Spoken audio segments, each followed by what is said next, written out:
Hi there, Bob. I have a couple of updates for you on the 55. I had time today. I didn't think I would, but I had a block of time to attack the weather strips on the 55. First one I did was the door weather strip. I re-glued the weather strip so that it doesn't interfere with the latching system. Used the correct kind of glue and got that on there. So that's looking good. On the back side, I was able to get the trunk lid to fit the way that it should.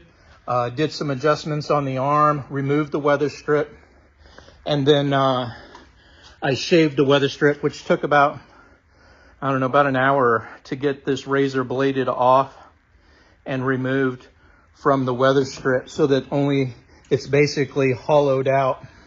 And let me show you how you open these. I'm sure you're familiar, but just to make sure on a 55 that's adjusted correctly, there's a certain spot that you want to push down on the trunk lid to get it to close. Also, while I was in here, I did some paint touched up all your chips.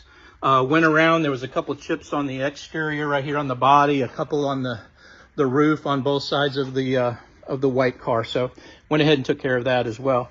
Let me show you, again, lubricated the latch and adjusted the bottom tighter and tried it without these stoppers and then with them, and they didn't interfere with the closing. So I think we're looking good there.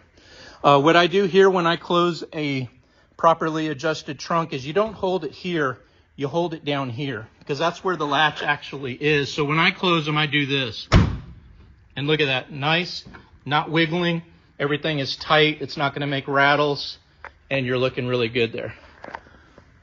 She's all waxed up and ready for you tomorrow. I just wanted to send you this quick update. I'll revise the estimate or invoice for the additional labor items, but I think we're looking good, and she's a really nice 55. Talk to you later. Bye-bye.